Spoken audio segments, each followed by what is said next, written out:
अस्सलामु अलैकुम वरहमतुल्लाहि वबरकातुह।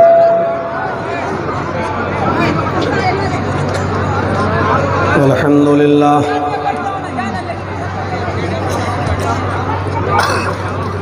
अल्हम्दुलिल्लाहि नहमदुहु व नस्तईनुहु व नस्तगफिरुह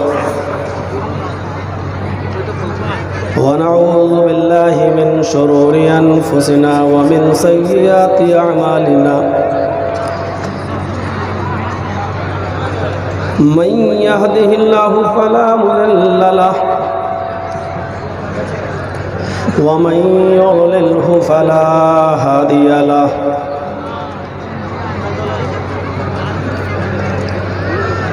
व अशहदु अल्ला इलाहा इल्लल्लाहु वहदहु ला शरीका लहु व अशहदु अन्ना मुहम्मदन अब्दुहु व रसूलुहु।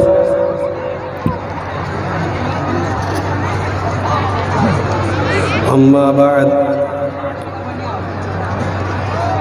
फ़इन्न खैरल हदीस किताबुल्लाह व खैरल हदी हदी मुहम्मदिन सल्लल्लाहु अलैहि वसल्लम व शर्रुल उमूरि मुहदसातुहा व कुल्लु मुहदसतिन बिदअह व कुल्लु बिदअतिन ज़लालह व कुल्लु ज़लालतिन फिन्नार।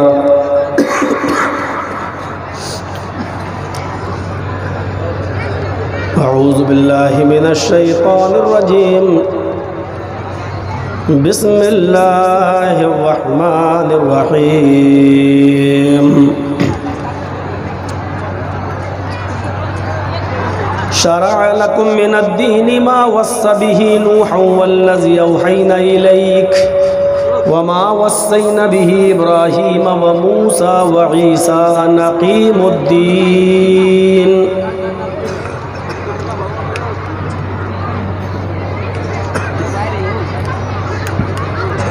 वक़ाल तआला वमन यब्तग़ि गैरल इस्लामि दीनन फ़लन युक़बल मिन्हु व हुवा फ़िल आख़िरति मिनल ख़ासिरीन।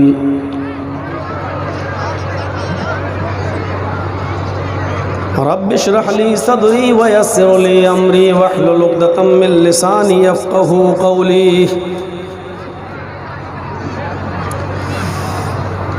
साज़िमुश्शान इजलास के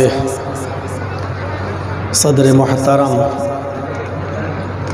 फ़ज़ीलतुल शेख आइनुल हक़ शमसी हफ़िज़हुल्लाह,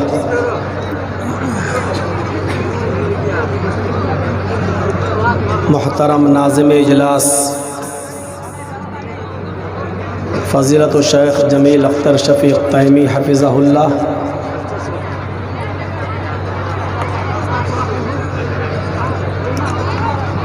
स्टेज पर बैठे हुए इस इलाके के और डिस्ट्रिक्ट सिरहा नेपाल के मुअक्कर उलमाए किराम,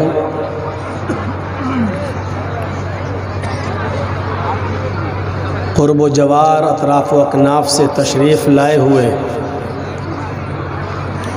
मुअज़्ज़ज़ सामईन हज़रात, एक साइड में बैठी हुई पर्दा नशीन इस्लामी ख़वातीन, प्यारी माँ और बहनों,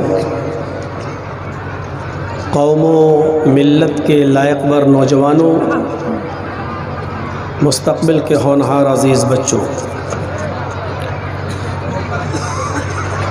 काबिल मुबारकबाद हैं यहाँ के वो नौजवानान जिन्होंने निहायत ही मुस्तैदी के साथ इस इजलास को रचाया। ये पिछले साल भी प्रोग्राम होना था और पिछले साल की भी डेट मुझसे ली गई थी, लेकिन उन्हीं दिनों में कोविड-19 की वजह से पूरा हिंदुस्तान लॉकडाउन का शिकार हुआ। बल्कि पूरी दुनिया लॉकडाउन के शिकार हुई और इस प्रोग्राम को कैंसिल करना पड़ा। फिर इस साल यहाँ प्रोग्राम लिया गया। बहुत ही बेहतरीन मौजू का इंतखाब किया गया, इस्लाह मुआशरा कॉन्फ्रेंस के नाम से। यकीनन मुआशरे के अंदर, हमारे समाज के अंदर बहुत सी बुराइयों ने जन्म ले लिया है और वो बुराइयां इतनी गहरी जड़ों में पैवस्त हो चुकी है, उसने इतनी गहरी जड़ें उसकी पकड़ ली हैं कि उन बुराइयों को दूर करना हमारे समाज के लिए और मुआशरे के लिए और मुआशरे के सरगुर्दा लोगों के लिए यकीनन एक चैलेंज हो चुका है।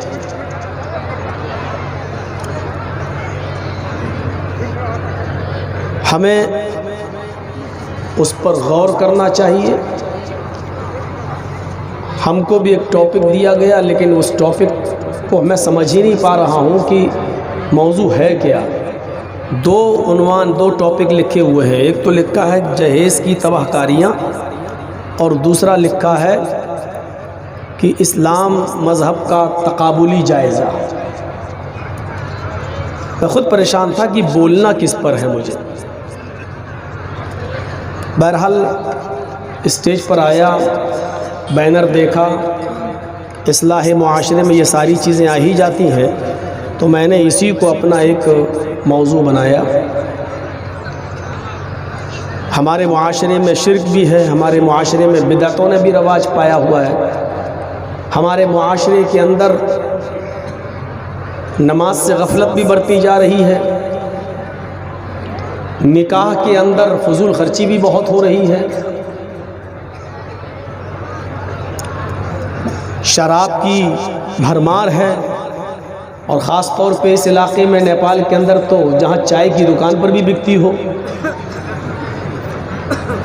पान की दुकान पर भी उसकी नुमाइश होती हो, और फिर जहेज़ जैसी एक लानत अब कहना पड़ रहा है, क्योंकि जहेज़ अब एक डिमांड की शक्ल में लिया जाता है। शादी की जब शर्तें तय होती हैं तो उसी में ये भी तय हो जाता है कि क्या दिया जाएगा, क्या लिया जाएगा, पूरी एक लिस्ट उसकी तैयार हो जाती है। हमारे मुआशरे में ये एक कैंसर बन चुका है। मुख्तलिफ़ तंजीमें उस पर काम भी कर रही हैं, इस्लाह मुआशरे पर। आपके नेपाल के अंदर भी एक तंजीम है मकसद हयात के नाम से, अल्हम्दुलिल्लाह उलमा को भेजती है। जुमे के खुतबों में बयान किया जाता है मुआशरे में फैली हुई बुराइयों को किस तरह रोका जाए। जहेज़ जैसी लानत को ख़त्म करने की कोशिश भी हो रही है और ये तंजीम किसी हद तक अपने मकसद में बहुत कामयाब भी है। थोड़ा सा ज़रूरत है थोड़ी सी आपके ताउन की, आपके हाथ रखने की, आपके सपोर्ट की। अगर इस मकसद हयात तंजीम पर थोड़ा सा आप अपनी नज़र करम डाल दें तो इंशाअल्लाह ये तंजीम अपने मकसद में जिस हद तक कामयाबी चाहती है उस हद तक उसको कामयाबी मिल जाएगी। आइए मैं शुरू करता हूँ अपनी तकरीर को, अपने ख़िताब को कुरान की उस आयत से जो मैंने खुतबे मसनूना के बाद तिलावत की। सबसे पहले तो हम आपके जहन में ये बात डाल देना चाहते हैं कि अल्लाह रब्बुल आलमीन का बहुत बड़ा शुक्र है और उसका एहसान अज़ीम है हमारे और आपके ऊपर कि उसने हमें और आपको इस्लाम की दौलत से माला माल किया। मज़हब इस्लाम उसने हमें और आपको दिया है और ये इस्लाम सिर्फ मुहम्मदुर रसूलुल्लाह सल्लल्लाहु अलैहि वसल्लम का दीन नहीं रहा, सबसे ज़्यादा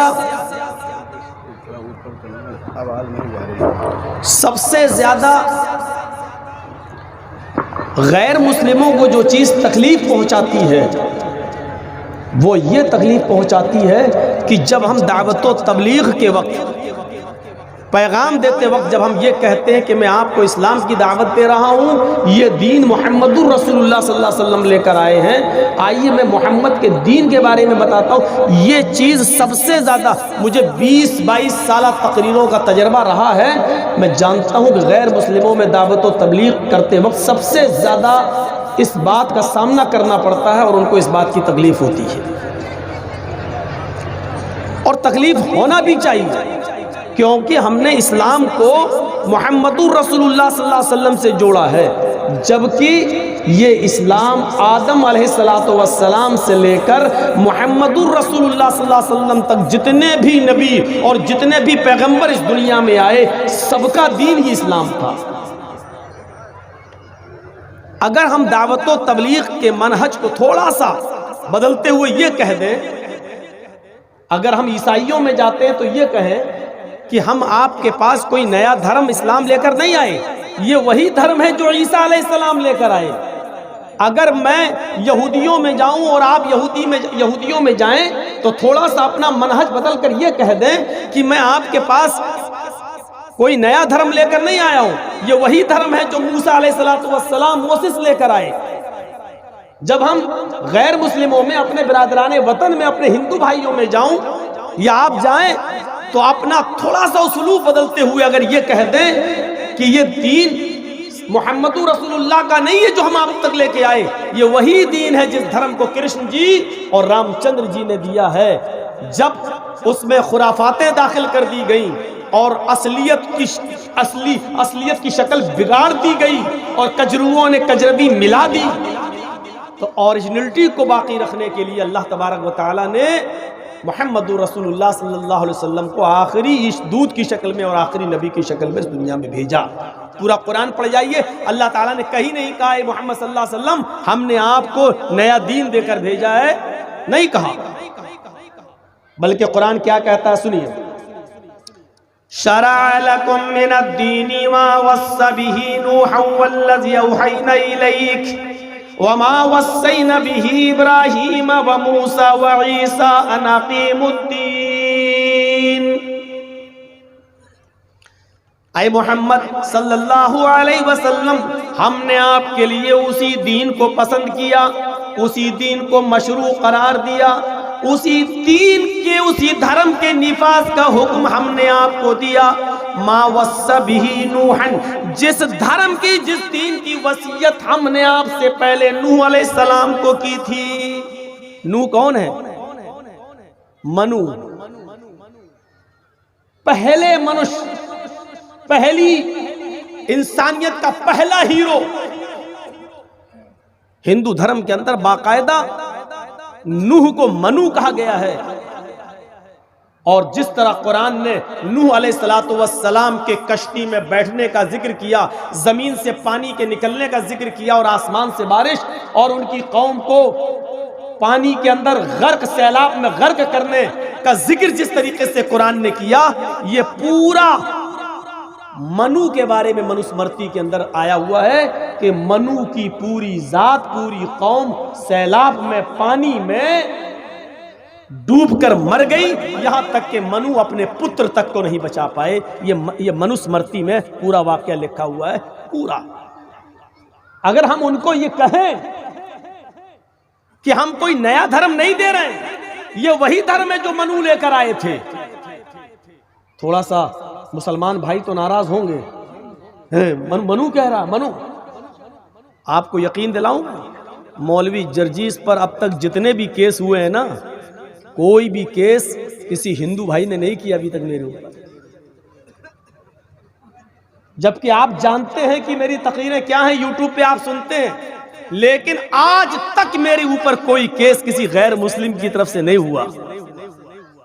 जितने भी केस हुए हैं सब अपनों की तरफ से हुए। इस घर को आग लग गई, घर के चिराग। ये मैं बताऊं, थोड़ा सा उसलूब हमें बदलना पड़ेगा।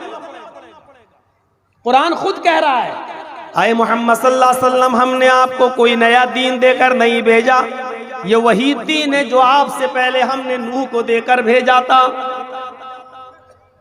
वल्लज़ी औहैना इलैक, जिसकी वही मैंने आपको कर दी थी, जिसके बारे में हमने आपको बता दिया था। वमा वस्सैना बिही इब्राहीम व मूसा व ईसा अन अक़ीमुद्दीन, और ये वही दीन है जो नूह के बाद और आपसे पहले इसी दीन को इब्राहीम अलैहिस्सलातु वस्सलाम भी लेकर गए थे, मूसा अलैहिस्सलातु वस्सलाम भी लेकर गए थे, और ईसा अलैहिस्सलाम भी लेकर गए थे। यही मूसा का भी दीन है, यही ईसा का भी दीन है। देखिए कुरान ने कितने अच्छे उस्लूब में कह दिया, ये मुहम्मदुर रसूलुल्लाह का दीन नहीं है। आप तो सिर्फ इन पैगंबरों, इन नबियों के दीन को जब उनके मानने वालों ने उसमें बिगाड़ पैदा कर दिया, गड़बड़ियां पैदा कर दी, ओरिजिनलिटी को खत्म कर दिया, बल्कि साफ साफ कह दूं कि तौहीद की शक्ल बिगाड़ दी, और इसको ठेठ हिंदी में अगर कह दूं, एकेश्वरवाद में बहु ईश पूजा को और बहु देववादियत को शामिल कर दिया। एक अल्लाह की इबादत को छोड़कर बहुत से देवी देवताओं और बहुत से खुदाओं की जब पूजा की जाने लगी, तब अल्लाह रब्बुल आलमीन ने उस तौहीद को बरकरार रखने के लिए, एकेश्वरवाद को अपनी असली शक्ल में कायम करने के लिए नबियों को भेजता रहा, और अंत में लास्ट में जनाब मुहम्मद रसूलुल्लाह सल्लल्लाहु अलैहि वसल्लम को भेजा। इसीलिए आप देख लीजिए, मूल मंत्र में कभी कमी बेशी नहीं हुई। सारे धर्मों का मूल मंत्र एक है, सारे मजहब का मूल मंत्र एक है, सारे धर्म का कलमा भी एक है, आज तक एक है, एक चला आ रहा है और आज तक एक है। और इसी को कुरान ने इन शब्दों में कहा है, कुल या अहलल किताबी तालौ इला कलिमतिन सवाइम बैनना व बैनकुम अल्ला नअबुदा इल्लल्लाह वला नुशरिका बिही शैआ वला यत्तखिज़ बाज़ुना बाज़न अरबाबम मिन दूनिल्लाह। कुरान इस बात का इकरार कर रहा है। आए मोहम्मद सल्लल्लाहु अलैहि वसल्लम, आप अनाउंसमेंट कर दीजिए। आए मोहम्मद सल्लल्लाहु अलैहि वसल्लम, आप दुनिया वालों में ऐलान कर दीजिए, आप कह दीजिए, या अहलल किताब, आए अहले किताब, आओ आओ, आए यहूदियों आओ, आए ईसाइयों आओ, आए जबूर वालों आओ। क्यों लड़ते हो धर्म के नाम पर? क्यों लड़ते हो जात और कौम के नाम पर? क्यों लड़ते हो अपनी अपनी शिक्षाओं के नाम पर? क्यों लड़ते हो मूल मंत्र के नाम पर और धर्म के नाम पर? क्यों इख्तिलाफ करते हो? आए यहूदियों, आए ईसाइयों, आए जबूरियों, आओ, तालो, आओ। कहां आओ? इला कलिमतिन सवाइन बैनना व बैनकुम, आओ हम तुम एक ऐसे कलमे पर मुत्तफिक हो जाएं, आओ एक ऐसे कलमे पर जमा हो जाएं, आओ एक ऐसे मूल मंत्र की तरफ, आओ एक ऐसे कलमे की तरफ जो हमारे और तुम्हारे दरमियान समानता रखता है, हमारे और तुम्हारे दरमियान मसावी है, हमारे और तुम्हारे दरमियान बराबर है। जो कलमा तुम्हारा है वही कलमा हमारा है, कम से कम उस कलमे की बुनियाद पर तो एक हो जाओ। क्यों लड़ रहे हो? और इसीलिए आप देख लीजिए, नूह इस दुनिया में आए तो कलमा पढ़ा जाता था, ला इलाहा इल्लल्लाह नूह रसूलुल्लाह। मूसा इस दुनिया में आए तो कलमा पढ़ा जाता था, ला इलाहा इल्लल्लाह मूसा रसूलुल्लाह। ईसा अलैहिस्सलाम इस दुनिया में आए तो कलमा पढ़ा जाता था, ला इलाहा इल्लल्लाह ईसा रसूलुल्लाह। मुहम्मदुर रसूलुल्लाह इस दुनिया में आए तो कलमा पढ़ा जाता रहा और पढ़ा जाता है, ला इलाहा इल्लल्लाह मुहम्मदुर रसूलुल्लाह। मैंने सबके कलमे बता दिए। आप देख रहे हैं, पहला मंत्र जो मूल मंत्र है वो बदला नहीं जा रहा है, दूसरा जुज बदल गया, जो नबी रहा उस नबी का नाम लिया जाता रहा, लेकिन मूल मंत्र में जो जान है, तौहीद है, जो एकेश्वरवाद है, उसमें तब्दीली नहीं हो रही है, उसमें तब्दीली नहीं हो रही है। यही कलमा नूह का था, मनु का, कैसे बदल जाएगा? आइए, मनु का कलमा आज भी वेदों में लिखा हुआ है, मूसा अलैहिस्सलाम का कलमा आज भी ओल्ड टेस्टामेंट तौरात में लिखा हुआ है, ईसा अलैहिस्सलाम का कलमा आज भी न्यू टेस्टामेंट इंजील में आज भी लिखा हुआ है। सबके वही कलमा है। किसी इंजील में तो ये कहा गया there is no God, Old Testament में थोड़ा सा बढ़ा दिया गया there is no God but God is only one. और मनु का ये कलमा आज भी मौजूद है, एकम बिरहमा द्वितीय नास्ते ने नास्ते किंचन। और इस्लाम का ये कलमा आज भी मौजूद है, ला इलाहा इल्लल्लाह। लैंग्वेज का अंतर हो सकता है, वरना मंत्र मतलब देखिए, देयर इज नो गॉड, कोई खुदा नहीं है ही नहीं, गॉड इज ओनली वन, एक ही। ला इलाहा, कोई माबूद है ही नहीं इल्लल्लाह, सिवाय अल्लाह के। एकम ब्रह्मा द्वितीय नास्ते ने नास्ते किंचन, इस ब्रह्मांड का रचयिता और रचनाकार एक ही है, दूसरा नहीं है, दूसरा नहीं है, नेह बिल्कुल नहीं है, ना जरा सा भी नहीं है, किंचन इतना सा भी नहीं है। क्या करेंगे आप इस मंत्र का? इतना भी नहीं है। ऋग्वेद भूमिका पढ़ेंगे तो इससे भी ज्यादा स्पष्ट। जिस तरह प्रेम करने वाली पत्नी का एक ही पति होता है, उसी तरह सच्चे भक्त का एक ही प्रभु, एक ही ईश्वर होता है। यह ऋग्वेद में लिखा हुआ है। जिस तरह प्रेम करने वाली पत्नी का एक ही पति होता है, उसी तरह सच्चे भक्त का एक ही प्रभु, एक ही ईश्वर होता है। जिस तरह अपने पति को छोड़कर बहुत से मर्द रखने वाली पत्नी नहीं वेश्या कहलाती है। कितना हार्ड जुमला है वेद का। हमसे भी स्टेज पे कहा जा रहा था किसी को ठेस नहीं पहुंचनी चाहिए, लेकिन क्या करें, मजबूरी हो जाती कभी कभी हम लोग भी। अब इसको कैसे हम बदलें? जिस तरह अपने मर्द को, अपने पति को छोड़कर बहुत से पतियों को, बहुत से मर्दों को रखने वाली पत्नी नहीं वेश्या कहलाती है, तवाइफ कहलाती है, उसी तरह एक प्रभु को छोड़कर बहुत से देवी देवताओं पर बिलीव करने वाला, विश्वास रखने वाला वेश्या समान होता है। ये ऋग्वेद में लिखा है, मैं क्या करूं? और यकीन मानिए मैंने बहुत अपने जुमलों को कंट्रोल किया है। मैं जानता हूं कि कैसे किया है, और इसमें कोई बुराई की बात नहीं है। जिस तरह पति अपने पति को छोड़कर, पत्नी अपने पति को छोड़कर बहुत से मर्द रखे, एक मर्द को छोड़ दे अपने असली मर्द को और बहुत से रखे, तो वो पत्नी नहीं वेश्या कहलाती है। इसी तरीके से कहा गया है एक अल्लाह को छोड़कर बहुत से देवी देवताओं को मानने वाला वेश्या समान होता है, यानी तवाइफ की तरह होता है। मैं समझता हूं कुरान ने भी ये बात किसी न किसी शक्ल में कही है, किसी न किसी शक्ल में कही है। ला यनकिहु ज़ानी इल्ला ज़ानियतन औ मुशरिकतन, जिनाकार आदमी का निकाह किसी जानिया और बदचलन औरत से कराओ या किसी मुशरिका औरत से कराओ। जिनाकार मर्द का निकाह मोमिना औरत से नहीं होना चाहिए, नेक औरत से नहीं होना चाहिए। जिनाकार मर्द का निकाह या तो जानिया औरत से, बदचलन औरत से होता है, या मुशरिका से। ये अल्लाह ने जानी का निकाह मुशरिका से क्यों कहा है? मुशरिका क्योंकि दोनों एक जैसे होते हैं। जिस मुशरिका, जिस तरह मुशरिक मर्द या मुशरिक औरत एक देवी देवता पर यकीन नहीं करता है, उसी तरीके से जानी मर्द और जानिया औरत एक मर्द या एक औरत पर इक्तिफा नहीं। जिस तरह जिनाकार लोग एक से ज्यादा औरतें रखते हैं और इसी तरह जानिया औरत एक से ज्यादा मर्द रखती है, इसी तरीके से मुशरिक भी एक से ज्यादा खुदा और एक से ज्यादा देवी देवताओं पर बिलीव करता है। इसलिए किसी न किसी शक्ल में इसको कुरान ने भी कहा है कि इसकी शादी जिनाकार मर्द की मुशरिका से कराओ, या मुशरिक या जिनाकार औरत की शादी मुशरिक मर्द से कराओ, क्योंकि दोनों में समानता पाई जा रही है, बराबरी पाई जा रही है। जिनाकार मर्द या औरत की एक बीवी और एक औरत और एक मर्द नहीं होता, उसी तरीके से मुशरिक का भी ये खुदा नहीं होता। कितने सही लफ्जों में कह दिया। आओ एक ऐसे कलमे की तरफ जो हमारे और तुम्हारे दरमियान बराबर है।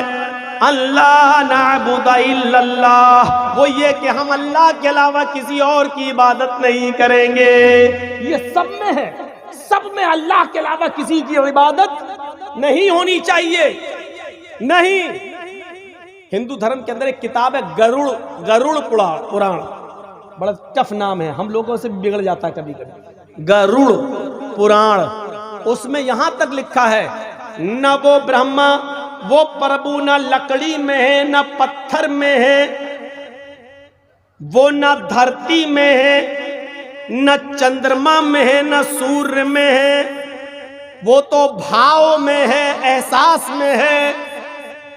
मूर्ख लोग लकड़ी में प्रभु को ढूंढते हैं, पत्थर में ढूंढते हैं। मूर्ख लोग हैं वो जो लकड़ी में ढूंढते हैं, मूर्ख हैं वो लोग जो पत्थर की मूर्ति में प्रभु यानी ईश्वर को ढूंढते हैं। मूर्ख, ये गरुड़ पुराण कह रहा है कि मूर्ख हैं वो लोग, पागल हैं वो लोग। मैं समझता हूं इसी को किसी न किसी शक्ल में कुरान में भी कह दिया गया है, इन्नल्लज़ीना तदऊना मिन दूनिल्लाहि लन यख़्लुक़ू ज़ुबाबन वला यज्तमऊ लहू। अल्लाह को छोड़कर तुम जिनको पुकार रहे हो, जिनसे हाजत रवाई मुश्किल कुशाई का सवाल कर रहे हो, ये इतने बेबस और इतने कमजोर हैं कि ये सब मिल जाएं तो एक मक्खी भी पैदा करने की ताकत नहीं रखते। वो यस्लुबहुमुज़्ज़ुबाबु शैअन, मक्खी अगर इनके हाथ से खाने पीने की कोई चीज लेकर उड़ जाए, चली जाए, मछली इनसे कुछ, मक्खी इनसे कुछ छीन ले, तो ये सब मिलकर उस मक्खी से वो चीज वापस लेने की भी ताकत नहीं रखते। ज़ऊफ़त तालिब वल मतलूब, मांगने वाला भी कमजोर, जिससे मांगा जा रहा है वो भी कमजोर, कमजोर से मांग रहा है, बेबस से मांग रहा है, लाचार के पास जा रहा है। और साफ लफ्जों में कह दूं, भिखारी ही भिखारी से मांग रहा है। ये हुआ ठेठ अपनी भाषा में तर्जुमा, भिखारी से मांग रहा है। मांगने वाला भी भिखारी, जिससे मांग रहे वो भी ऊपर वाले का भिखारी रहा। वल्लाहु गनियुन, अल्लाह गनी, अंतुमुल फुकरा, तुम सब फकीर हो, वल्लाहु गनियुन हमीद, सारी चीजों से बेनियाज और काबिल तारीफ अगर कोई है तो वो सिर्फ अल्लाह की जात है। अल्लाह के अलावा सब फकीर है। अंतुमुल फुकरा, तुम सब फकीर हो, अल्लाह ने साफ कह दिया। ये हुआ कुरान की वो आयत जो हमारे हिंदू भाइयों की तस्दीक कर रही है। क्या कह रही है? एक ही कलमा है, एक ही कलमा। और एक चीज और बताऊं, अल्लाह ताला ने नूह अलैहिस्सलाम का नाम लिया, लेकिन नूह अलैहिस्सलाम की कौम का जिक्र आपको नहीं मिलेगा। मूसा अलैहिस्सलाम का नाम लिया तो मूसा पर उतरी हुई किताब कौन सी ही? तौरात। ईसा अलैहिस्सलाम का नाम लिया तो ईसा अलैहिस्सलाम पर कौन सी किताब नाजिल की गई? इंजील। और मोहम्मद रसूलुल्लाह का जिक्र हुआ है, कौन सी किताब उतरी? कुरान। अल्लाह ने नूह का नाम भी लिया, लेकिन नूह पर कौन सी किताब उतारी पता नहीं, जिक्र नहीं है। मूसा की कौम मालूम है, यहूदी। ईसा की कौम मालूम है, ईसाई। मोहम्मद की कौम मालूम है, मुसलमान, मुस्लिम। लेकिन नूह की कौम कौन सी है पता ही नहीं। लेकिन नूह की कौम है। आइए बुखारी शरीफ की हदीस में ढूंढते हैं। अल्लाह रब्बुल आलमीन, अल्लाह के नबी सल्लल्लाहु अलैहि वसल्लम फरमाते हैं कि कयामत का दिन होगा, बुखारी की रिवायत, कयामत का दिन होगा, अल्लाह रब्बुल आलमीन कौम नूह अलैहिस्सलातु वस्सलाम से सवाल करेगा, क्या ए नूह, हमने तुम्हें जो दावत देकर, जो पैगाम देकर भेजा था, क्या आपने अपनी कौम के अंदर वो पैगाम दे दिया है? क्या आपने अपनी उस ड्यूटी को पूरी जिम्मेदारी के साथ निभाया? अल्लाह रब्बुल आलमीन के इस हुक्म के बाद नूह अलैहिस्सलाम कहेंगे, आए मेरे परवरदिगार, आए मेरे रब, हाँ तूने मुझे जो जिम्मेदारी देकर भेजा था मैंने उसको पूरी ईमानदारी के साथ और अमानतदारी के साथ उसको अदा कर दिया है। यकीन नहीं आता तो मेरी कौम से पूछ ले। जब अल्लाह ताला कौम नूह से सवाल करेगा, बुखारी के अल्फाज, अल्लाह ताला कौम नूह से पूछेगा, ए नूह, क्या तुम्हारे पास कोई डराने वाला आया था? क्या तुम्हारे पास कोई पैगंबर नहीं आया था? क्या तुम्हारे पास कोई डराने वाला नहीं आया था? क्या तुम्हारे पास कोई किताब नहीं आई थी? तो कौम नूह जवाब देगी, आय अल्लाह, मेरे पास डराने वाला तो आया था, मेरे पास कोई सचेत करने वाला तो आया था, कोई अल्लाह के अजाब से डराने वाला तो आया था, तौहीद की दावत लेकर तो कोई आया था, लेकिन अल्लाह वो कौन था ये मुझे नहीं मालूम, वो कौन था वो मुझे नहीं मालूम। ये बुखारी की हदीस में लिखा है, कौम नूह कहती कि अल्लाह कोई आया तो था लेकिन कौन था ये हमें नहीं मालूम। अब देखिए हिंदुओं के बड़े से बड़े पंडितों को आप बिठा लीजिए ऑक्सफोर्ड यूनिवर्सिटी लंदन में, 4 दोस्त उसमें तालीम हासिल कर रहे हैं, एक यहूदी, एक ईसाई, एक मुसलमान, एक हिंदू, चारों इंडिया के। जो हिंदू है उसका नाम है कृष्णा मेनन। चारों दोस्त खाने की टेबल पर बैठे हुए हैं और खाना खा रहे हैं, अचानक जिक्र छिड़ गया। एक मुसलमान सवाल कर रहा है, ये मेरा ईसाई दोस्त है, इससे पूछो कि तुम किस नबी को मानते हो, ये कहेगा जीसस, ईसा अलैहिस्सलाम को। ये हमारा यहूदी दोस्त है, इससे पूछो कि तुम किसको मानते हो, वो कहेगा मोसेस, मूसा अलैहिस्सलाम को। मैं मुसलमान हूं, अगर मुझसे कोई पूछे तुम किस नबी को मानते हो तो मैं कहूंगा मोहम्मद रसूलुल्लाह सल्लल्लाहु अलैहि वसल्लम को। ईमान तो मेरा सब नबियों पर है, लेकिन पैरवी किसकी करते हैं, इताअत किसकी, मोहम्मद रसूलुल्लाह सल्लल्लाहु अलैहि वसल्लम की। इनको अपने नबी का नाम मालूम है, इनको अपने नबी का नाम मालूम है, मुझे अपने नबी का नाम मालूम है। आए कृष्णा, तुम भी हमारे दोस्तों इंडिया से बिलोंग करते हो, जरा ये बताओ कि तुम किस नबी को मानते हो, तुम्हारा नबी कौन है। कृष्णा मेनन खामोश। उस मुसलमान ने सवाल किया, हमारे नबी मोहम्मद रसूलुल्लाह पर कुरान उतरा, इनके नबी मूसा पर तौरात उतरी, इनके नबी ईसा पर इंजील उतरी। आए मेरे दोस्त कृष्णा, तुम्हारे नबी पर कौन सी किताब उतरी। उसने झट से कह दिया चारों वेद। वेद आसमानी किताब, आकाशीय किताब, उसने कह दिया। अब देखिए उस मुसलमान ने फिर सवाल घुमा कर दिया, आए कृष्णा, वेद आसमानी किताब मानते हो तुम, तो हमें मालूम है मेरी आसमानी किताब कुरान है, उसको लाने वाले मोहम्मद रसूलुल्लाह हैं। ये ईसाई है, ये जानता है कि इंजील आसमानी किताब और इस किताब को लाने वाला नबी ईसा है।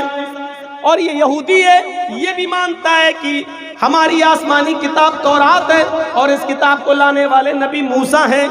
आए कृष्णा मेनन, तुम्हारी आसमानी किताब जो है वेद है, उस आसमानी किताब का लाने वाला नबी, अवतार, ऋषि, मुनि, पैगंबर, मैसेंजर, प्रॉफिट कौन है। कृष्णा मेनन फिर खामोश। कहने लगा किताब तो आसमानी है, आकाशीय है, लेकिन इस किताब का लाने वाला कौन है हमें नहीं मालूम। आज भी हिंदू कौम एक ऐसी कौम है जिसको वेद आसमानी किताब तो मानती है, लेकिन इस किताब का लाने वाला नबी कौन है वो कहती है हमें नहीं मालूम। और कयामत के दिन नूह अलैहिस्सलातु वस्सलाम की कौम ये कहेगी कि अल्लाह मेरे पास आसमानी किताब तो आई थी, डराने वाला तो आया था, लेकिन कौन था ये हमें नहीं मालूम। बुखारी की इस हदीस से किसी हद तक क्लियर हो रहा है कि हो सकता है हिंदू धर्म का ताल्लुक हजरत नूह अलैहिस्सलातु वस्सलाम से गहरा हो। मैं अभी भी क्लियर नहीं कह सकता हूं, कोई ये ना कहे कि मौलाना साहब हिंदू धर्म को कौम नूह अलैहिस्सलाम की कौम कह गए। लेकिन बुखारी की हदीस से जब बहुत से लोग मसाइल का इस्तिदलाल करते हैं तो एक ये मेरा भी एक इस्तिदलाल हो सकता है कि नूह अलैहिस्सलाम की कौम कयामत के दिन ये कहेगी अल्लाह मुझे नहीं मालूम, आया तो था कोई, लेकिन कौन आया था ये मुझे नहीं मालूम। और हिंदू धर्म एक ऐसी कौम है जो ये कहती है कि मेरे पास डराने वाला नबी तो आया था, लेकिन कौन था ये मुझे नहीं मालूम, ये मुझे नहीं मालूम। और फिर सबसे पुराना धर्म, प्राचीन धर्म हिंदू धर्म, और मूर्ति की सबसे पहली पूजा और मूर्ति की सबसे पहली तपस्या और इबादत और मूर्ति पूजा सबसे पहले अगर चली है तो कौम नूह के अंदर। नूह अलैहिस्सलाम के इंतकाल के बाद नूह अलैहिस्सलाम की कौम के 5 बुजुर्ग वद, सुआ, यगूस, यऊक, नस्र, इन 5 बुजुर्गों की मूर्तियां बनाकर सबसे पहले मूर्ति की पूजा की शुरुआत नूह अलैहिस्सलातु वस्सलाम के जमाने से हो रही है, नूह के इंतकाल के बाद नूह की कौम से हो रही है। और आप जानते हैं कि हिंदू धर्म के अंदर मूर्ति पूजा से नीचे कोई शुरुआत ही नहीं होती है, और ये भी बहुत प्राचीन कौम है, पुरानी कौम है, और ये उसी ज़माने से मूर्ति पूजा करती चली आ रही है। बताइए, उसलूब बदल दो। ये कहने की जरूरत नहीं कि मोहम्मद सल्लल्लाहु अलैहि वसल्लम का दीन है, ये कह दो कि मोहम्मद सल्लल्लाहु अलैहि वसल्लम थे, हमारे नबी हैं, लेकिन ये वो नबी है, इन्होंने कोई नया दीन नहीं दिया। ये वही दीन है जो मनु लेकर आए, जो कृष्ण जी लेकर आए, जो रामचंद्र जी लेकर आए। रामचंद्र जी का क्या धर्म था आप तो जानते हैं, मेरी किसी तकरीर में देख लीजिए, वाल्मीकि रामायण, ये वाली नहीं, ये जो अभी चली है, ये तो अभी लिखी गई है कुछ दिन पहले। तुलसीदास जी वाली रामायण का तो वजूद अभी से हुआ है, ज़्यादा दिन नहीं हुए। रामचरितमानस का पुरानी रामायण जो 2000 साल पहले लिखी गई थी, हिंदू धर्म के आस्था और अकीदे के मुताबिक 2000 साल पुरानी जो किताब है उनकी, वाल्मीकि रामायण, उसमें आज भी लिखा हुआ है कि जब रावण सीता का हरण करके ले गया और हनुमान और लक्ष्मण जब तलाश करके सीता को लेकर आए, तो सीता जी अपने पति रामचंद्र जी का आशीर्वाद लेने के लिए उनके पैरों पे गिर पड़ी और उनके पैर छूने लगी कि मुझे आशीर्वाद दो, आपके आशीर्वाद से मैं बच गई। और हनुमान जी ने और लक्ष्मण ने हमको रावण के चंगुल से निकाल लिया और बचा लिया, और रावण हमारी इज्जत पर हाथ नहीं डाल सका, ये लोग हमें बचा कर लाए। तो रामचंद्र जी के जब पैर छुए, अपने पति के जब पैर छूने लगी, तो वाल्मीकि रामायण में लिखा रामचंद्र जी ने उठा लिया अपनी पत्नी को, पैर नहीं छूने दिए, ये कांधा पकड़ा और खड़ा कर दिया और क्या कहा, राम रामाय नमः, राम रामाय सत्यमस्ति। हाय सीता, मैं तेरा राम हूं, राम रामाय, तेरे राम का राम है ऊपर वाला। जब आए आ जाए संस्कृत भाषा में राम रामाए, तो आए जब आ जाए तो उसका मतलब का लिए, के लिए, को लिए, का के की का तर्जुमा हो जाता है। राम रामाए, राम के राम को नमः, नमस्कार करो, प्रणाम करो, सर झुकाओ। राम रामाए नमः, राम रामाय सत्यमस्ति। हाय सीता, तू मेरे पैर क्यों छू रही है, मेरे पैर क्यों पकड़ रही है, मेरे सामने क्यों झुक रही है? मैं तेरा राम हूं और राम का राम है ऊपर वाला। राम रामाय नमः। सीता, राम के राम को प्रणाम करो, मैं तेरा राम हूं, अपने राम के सामने मत झुको, उस राम के सामने झुको जो तेरे राम का भी राम है। रामचंद्र जी ने अपनी पत्नी को पैर नहीं छूने दिए, अपने सामने सर नहीं झुकाने दिया, अपने सामने झुकने नहीं दिया। रामायण की ये पंक्ति किसी न किसी शक्ल में सुनन नसई और इब्न माजा के सफ़हात पर देखी जा सकती है। अल्लाह के नबी जनाब मोहम्मद रसूलुल्लाह सल्लल्लाहु अलैहि वसल्लम के पास जब हीरा शहर से एक सहाबी आए, कहने लगे कि अल्लाह के रसूल, हमने हीरा शहर के अंदर यहूदियों और ईसाइयों को देखा है कि वो अपने अपने बादशाहों के सामने सजदा कर रहे हैं। आप ज्यादा हकदार हैं कि हम आपको सजदा करें, आप ज्यादा हकदार हैं। जब वो लोग अपने बादशाहों के सामने सजदा कर सकते हैं तो हम अपने रसूल के लिए, अल्लाह के पैगंबर के सामने सजदा क्यों ना करें? तो अल्लाह के नबी सल्लल्लाहु अलैहि वसल्लम ने बजाय जवाब देने के, उनको बजाय मना करने के, डायरेक्ट मना करने के, आपने उनसे एक सवाल कर लिया।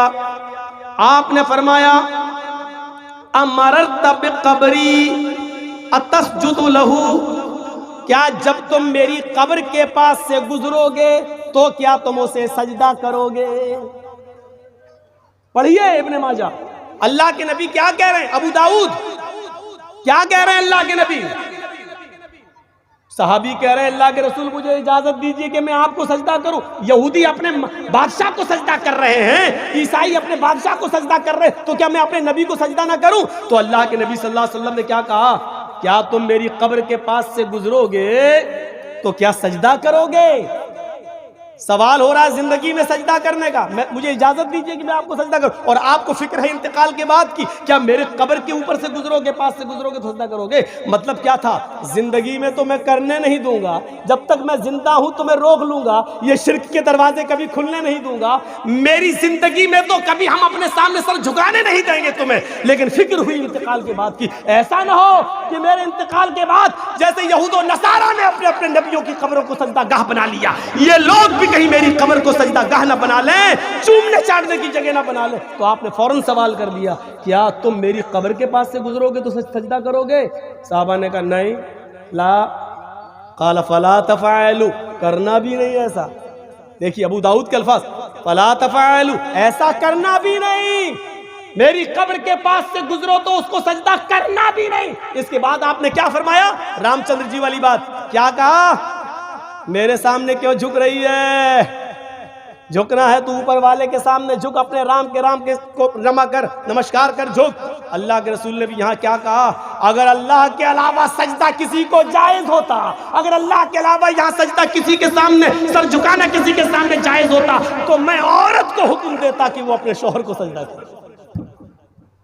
इस हदीस ने क्लियर कर दिया। रामचंद्र जी ने भी अपने पत्नी को पैर नहीं छूने दिए। यहाँ अल्लाह के रसूल ने क्या कह दिया? अगर अल्लाह के अलावा किसी को सजदा करना जायज़ होता तो मैं औरत को हुक्म देता कि वो अपने पति को सजदा करे, लेकिन सजदा सिवाय अल्लाह के किसी और के लिए है ही नहीं, इसलिए बीवी को भी जायज़ नहीं है कि वो अपने शौहर के सामने झुके। ये है समानता, ये है बराबरी जो हिंदू भाइयों में भी और हमारे अंदर भी है। अगर किताबों के आधार पर कुरान और वेदों को लेकर चले तो कभी कोई हिंदू भाई नाराज नहीं होगा और कभी किसी मुसलमान को तकलीफ नहीं होगी। तकलीफ कब होती है? जब पार्लियामेंट में बैठे हुए पॉलिटिकल नेता जब खाइयां खड़ी करते हैं और दीवारें उठा देते हैं। अच्छा, ये मंदिर में चोरी करने आया था, पानी पीने नहीं आया, और मारा और पीट रहे हैं। बताइए कितने ढिठाई देखिए। पानी के लिए भी दरवाजे बंद किए जा रहे हैं। पानी के लिए मोहम्मद रसूलुल्लाह सल्लल्लाहु अलैहि वसल्लम ने पानी के लिए कभी गैर मुस्लिमों के लिए भी दरवाजे कभी बंद नहीं किए। हम देखें, गौर करें, जब हिंदू मुस्लिम की खाई पॉलिटिकल लोगों के जरिए जब खड़ी कर दी जाती है तो उसका खमियाजा आप देख रहे हैं, अभी तक उसकी भरपाई नहीं हो रही है। अभी तक हमारा देश कहां चला गया, कहां खड़ा है। लेकिन भक्त लोग कह रहे हैं सब कुछ बर्दाश्त है। एक तो अंधा यहां तक कह रहा है 100 रुपए डीजल क्या, पेट्रोल क्या, अगर 500 रुपए भी हो जाए तो खरीदेंगे। मुसलमानों के कान तो मरोड़ दिया है, उनकी टोटी तो टाइट कर दी है। तासुब का और घृणा का ये हाल है मेरे भाइयों। वो कह रहा है 500 रुपए लीटर भी पेट्रोल हो जाए तब भी हम वोट यही रहेंगे। क्यों? क्योंकि टोटी तो टाइट कर दी है मुसलमानों की। ये नफरत का हाल पैदा, नफरत इस हद तक पैदा कर दी गई है। देश हमारा कहां जा रहा है उसकी तरफ नहीं, मुल्क हमारा कहां जा रहा है उसकी तरफ नहीं। तो ये खाई कैसे खत्म होगी? ये किताबों के आधार पे होगी, ये कुरान और वेदों की रोशनी में होगी। ये हिंदू और इस हिंदू धर्म और इस्लाम धर्म दोनों को रखा जाए और बताया जाए कि देखो ये तुम्हारे यहाँ, ये हमारे यहाँ है। कहाँ है अत्याचार और जुल्म? कहाँ है कि हम तुम्हें मारे और तुम हमें मारो? आप कुरान खोलिए, पहली आयत आपको क्या मिलेगी? बिस्मिल्लाहिर्रहमानिर्रहीम। आप ऋग्वेद खोलिए, पहला मंत्र आपको क्या मिलेगा ऋग्वेद में? अग्नि मिले। अग्नि मानी अग्नि, अग्रणी, अग्नि सबसे पहले। शुरू करो उसके नाम से जो सबसे पहले था, प्रारंभ करो उसके नाम से जो सबसे पहले था। सबसे पहले कौन था? अल्लाह। अग्नि, अग्रणी, जो सबसे पहले था। हमारे यहाँ पहली आयत क्या है? बिस्मिल्लाहिर्रहमानिर्रहीम। शुरू करता हूँ अल्लाह के नाम से जो बड़ा ही मेहरबान, इंतहाई रहम करने वाला है। लीजिए कुरान पढ़िए। दूसरी आयत क्या है?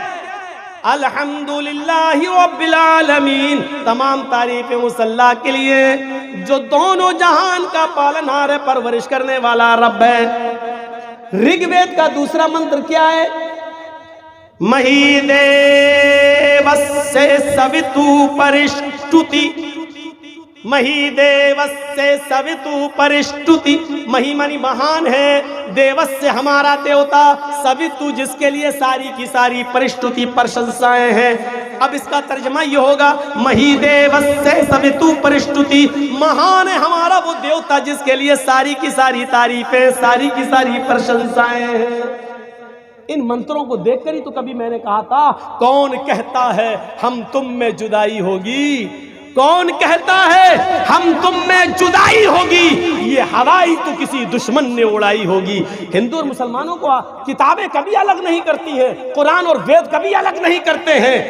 ये पार्लियामेंट में बैठे हुए पॉलिटिकल नेता हमें और आपको एक दूसरे के करीब नहीं आने देते हैं, क्योंकि शॉर्टकट में कह दूं, पापी पेट का सवाल है।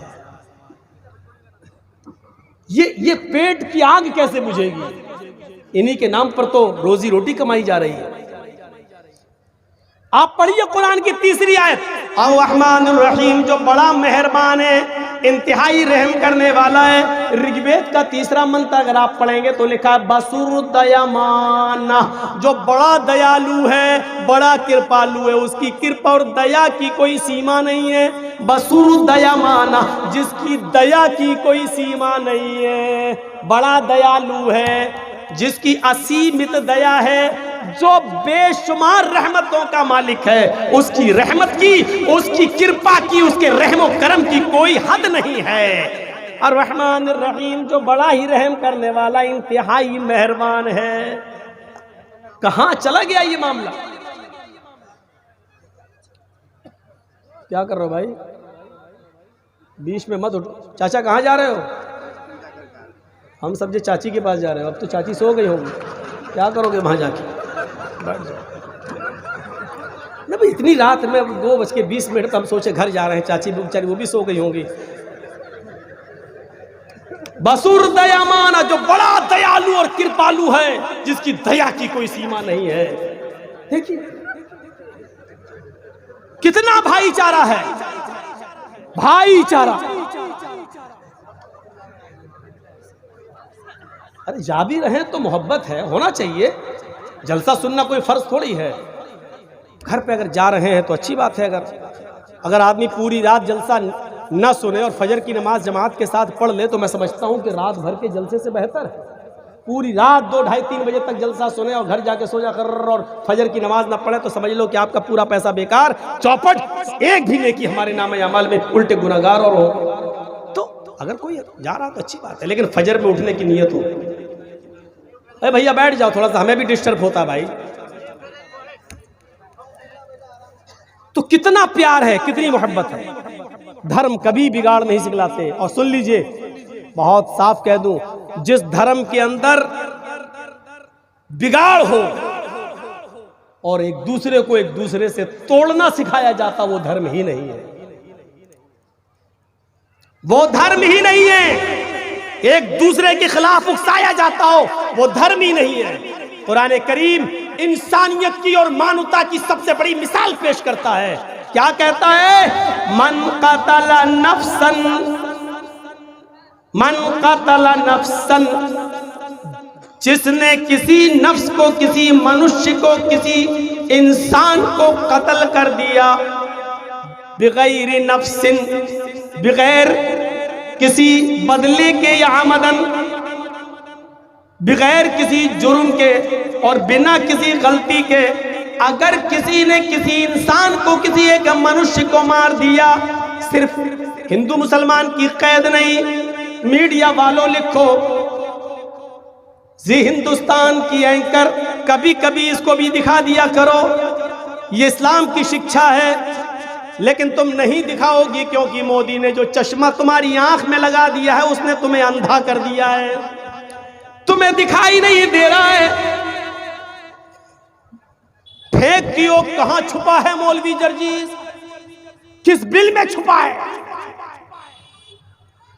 मोदी का लगाया हुआ चश्मे से अगर तू अंधी हो गई है तो इसमें मेरा क्या कसूर? मौलवी जर्जीस साहब तो बिहार और बंगाल की गलियों में घूम रहे हैं, वो तो दावत तो तबलीग का फरीजा अंजाम दे रहे हैं, लेकिन उसके लगाए हुए चश्मे ने तुझे अंधा कर दिया है। तो अपनी आंखों का ऑपरेशन करा ले, मोतियाबिंद का ऑपरेशन कराओ। मौलवी जर्जीस के बारे में सवाल क्यों उठा रहे हो कि कौन सी बिल में छिपा है, कहां भागा है?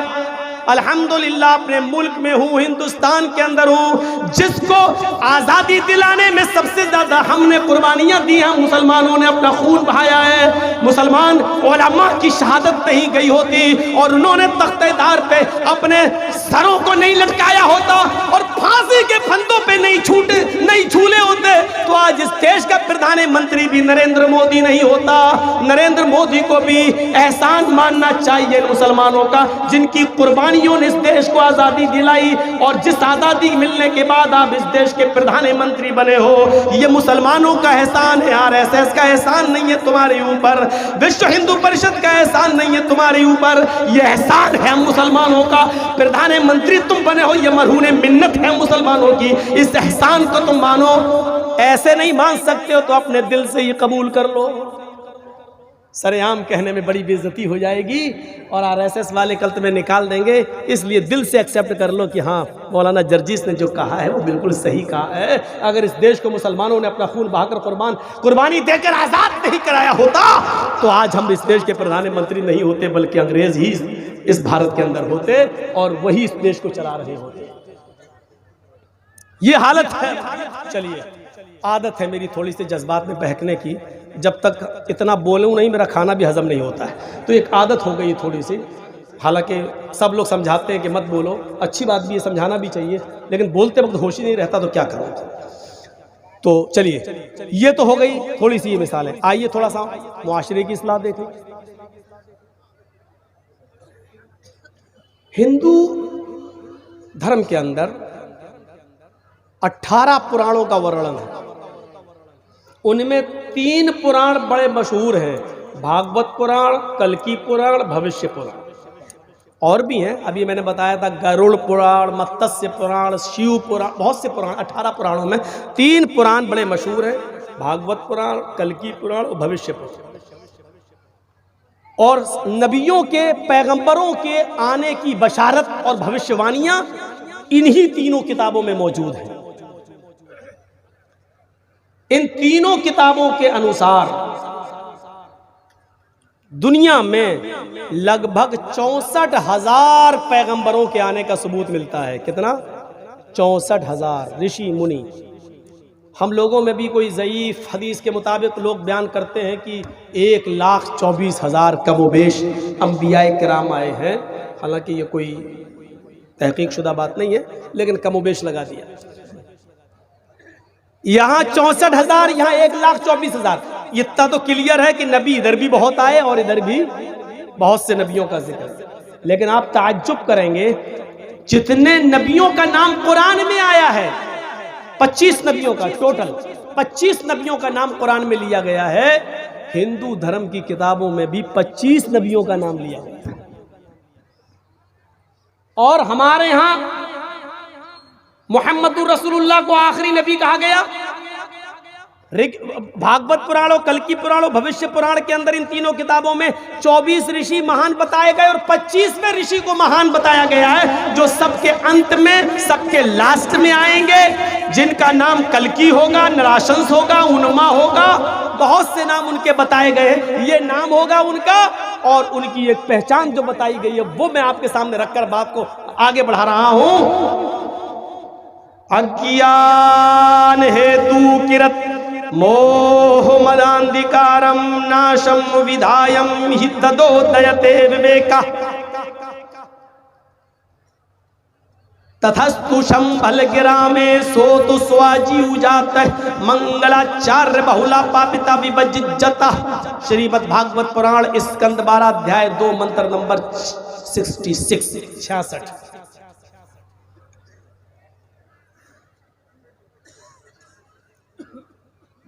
अज्ञान हेतु किरत,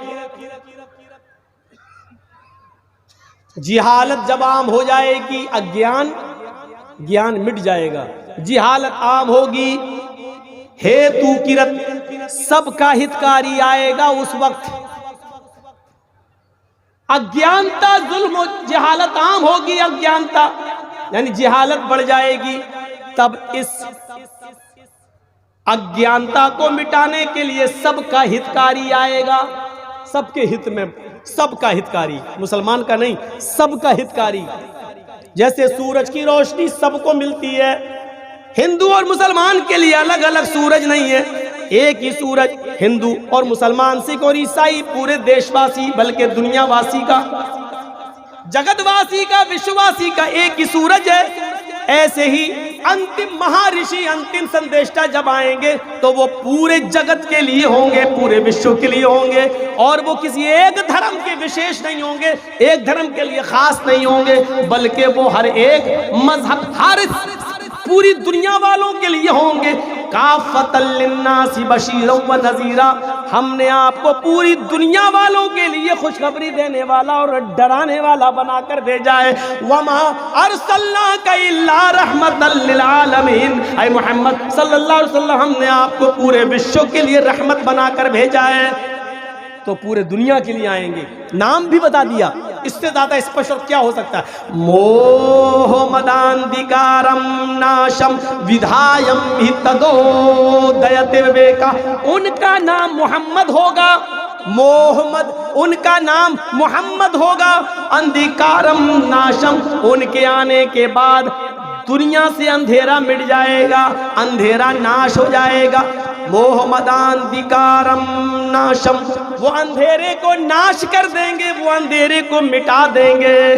तथस्तु शंभल गिराम में सोत स्वाजीव जाता है, वो शंभल गिराम में, शंभल मानी शांत और गिराम मानी गांव, वो शांति वाले गांव में आएंगे, यानी अल बलदिल अमीन, अमन वाला शहर, यानी मक्के के अंदर वो आएंगे, वो मक्के में आएंगे। शंभल गिराम मीज मक्का, वो मक्के में आएंगे, शंभल गिराम में आएंगे। इत्कलो गत पर आए, 4 युग में 3 युग गुजर जाएंगे, वो कल युग में आएंगे। इत्कलो गत पर आए, सतयुग गुजर जाएगा, त्रेता युग गुजर जाएगा, द्वापर युग गुजर जाएगा। जब घोर कलयुग होगा तो वो कलयुग के अंदर तशरीफ लाएंगे, पधारेंगे। इत्कलो गत पर आए जनेशु, और उस कलयुग की पहचान ही होगी जनेशु खरगर मिड़ी, सारी की सारी जनता गधों और जानवरों की तरह हो गई होगी, इंसानियत मिट चुकी होगी, मानवता खत्म हो चुकी होगी, इंसान इंसान का दुश्मन होगा, वो जानवरों की तरह हो गए होंगे। भगवान इत्कलोगत प्राय जनेशु खरगर मिड़ी, धर्म तराड़ाए, तब असली धर्म को जीवित करने के लिए, सनातन धर्म को जिंदा रखने के लिए, आदम से लेकर आखिरी नबी तक जो इस्लाम, जो सनातन और शाश्वत धर्म चला रहा, उसको बाकी रखने के लिए, सत्वैन उसकी सच्चाई को कायम करने के लिए भगवान अवतरिष्यति, भगवान अवतार उतारेगा, ईश्वर की तरफ से अवतार आएगा, अल्लाह अंतिम ऋषि को भेजेगा। नाम बता दिया क्या होगा, मोहम्मद। उनके आने के बाद अंधेरा नाश हो जाएगा, अंधेरा मिट जाएगा। कहाँ आएंगे, शंभल गिरा मेरी बता दिया, मक्के में आएंगे। और ये भी बता दिया कि वो कब आएंगे, 3 युग गुजर जाने के बाद, सतयुग, त्रेता युग, कलयुग और द्वापर युग गुजर जाने के बाद कलयुग में आएंगे। ये कलयुग ही है हिंदू धर्म के मुताबिक। और मक्के में आएंगे, और क्या कहा, दा चतुर्भ्रातृदेव कृष्यामि कलेच्छेयम, इस धरती पर आने के बाद वो ऐन जवानी में 40 साल की एक स्त्री से, 40 साल की एक औरत से शादी करेंगे। सालम द्वीप की रहने वाली होगी वो, सालम द्वीप का तर्जमा होता जजीरा, जजीरे की रहने वाली एक स्त्री से वो शादी करेंगे। और जिस औरत से वो शादी करेंगे, करने वाला जवान होगा, ऐन जवानी में शादी करेंगे, और जिससे शादी करेंगे उसकी उम्र 40 साल की होगी। मुहम्मदुर रसूलुल्लाह ने जजीरे की, जजीरतुल अरब की सबसे अमीर औरत खदीजा से निकाह किया था, ऐन जवानी में 25 साल की उम्र में किया था, और जिससे शादी की उसकी उम्र 40 साल की थी। 40 साल की उम्र की औरत से शादी की थी। षष्ठम शिशुअस, उस औरत से उसके 6 बच्चे पैदा होंगे। क्या रह गया, कुछ रह गया? उस औरत से मुहम्मदुर रसूलुल्लाह के 6 बच्चे थे, 4 लड़कियां 2 लड़के। 4 लड़कियों के नाम है ज़ैनब, दूसरी का नाम है रुकैया, तीसरी का नाम है उम्मे कुलसूम, और चौथी बेटी का नाम है फातिमा। और 2 बेटे उनसे पैदा हुए, एक बेटे का नाम है कासिम और दूसरे बेटे का नाम है, मेरे भाइयों, तैयब और ताहिर जिनका लक़ब है। मेरे भाइयों जरा गौर करो, अब्दुल्ला, ये 2 बेटे बेटे तैयब ताहिर जिनका लक़ब था, एक कासिम एक अब्दुल्ला, ये 2 बेटे पैदा हुए, 4 बेटियां। और हिंदू धर्म की किताब कल की पुराण भागवत पुराण ये कह रही है कि वो 40 साल की स्त्री से औरत से शादी करेंगे और उस औरत से उसके 6 बच्चे पैदा होंगे। उस औरत को जोड़ने के बाद उस यस्य परवाहिड़ो बधु बंतो द्युदशा, उस नबी की उस कलकी की उस स्त्री को जोड़ने के बाद टोटल 12 बीवियां होंगी, 12 पत्नियां होंगी। लीजिए 12 बीवियों वाला अगर पूरी इंसानी तारीख में तुम अपने 64,000 ऋषि मुनि जोड़ लो और हम अपने अकीदे के मुताबिक, जो चाहे ज़ईफ और मौजू हदीस ही क्यों ना हो, लाख 1 लाख 1.25 लाख अंबियाए किराम की तारीख में हम देखते हैं तो हमें 12 बीवी वाला कोई नहीं मिलता है। हम जब सुलेमान की तारीख पढ़ते हैं तो उनकी 99 बीवियों का जिक्र मिलता है। दाऊद अलैहिस्सलाम का जिक्र पढ़ते हैं तो उनकी 1000 बीवियों का जिक्र मिलता है। राजा महाराजाओं की तारीख पढ़ते हैं तो 300 औरतें रखने का रवाज पाया मिलता है। हम मेरे भाइयों रामचंद्र जी की तारीख पढ़ते हैं तो उनकी एक पत्नी सीता का जिक्र मिलता है, कृष्ण जी की भी एक ही पत्नी का जिक्र मिलता है। हमने तारीखें देखिए पढ़ी है, ईसा अलैहिस्सलाम की हिस्ट्री उठाता हूं तो उनकी शादी नहीं मिलती है, वो बगैर शादी किए हुए सलीब पर लटका दिए गए तुम्हारे अकीदे के मुताबिक, और हमारे अकीदे के मुताबिक जिंदा आसमान पर उठा लिए गए हैं। वो कुर्ब क़यामत फिर आएंगे, काने दज्जाल का खात्मा करेंगे।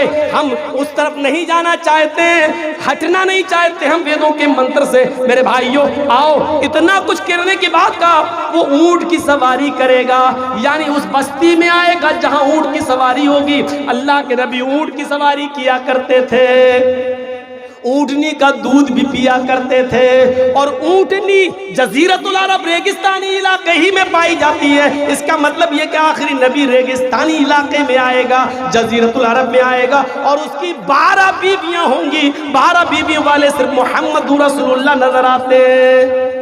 कृष्ण जी की एक पत्नी का आधार जो हमने बताया है महाभारत से, लेकिन उनकी पत्नियों का अगर जिक्र पढ़ेंगे तो महाभारत में दूसरी जगह लिखा है कि 16,108 सबसे ज्यादा पत्नियों का वर्णन अगर मिला है तो कृष्ण जी की। बहुत से लोगों ने इस पर गाना भी बनाया, चारों तरफ गोपियां बीच में कन्हैया, तो वो एक अलग चीज है। बीवियां ज्यादा होना ये गलत नहीं है, पत्नियां ज्यादा रखना गलत नहीं है, लेकिन सवाल यह है कि 12 बीवी वाला आखिरी नबी होगा, जो आखिर में आएगा उसकी 12 बीवी होगी, और हम आखिरी नबी को ढूंढ रहे हैं हिंदू भाई हमारे। तो आखिरी नबी की 12 बीवी, और 12 बीवी किसकी थी? मोहम्मद रसूलुल्लाह सल्लल्लाहु अलैहि वसल्लम की।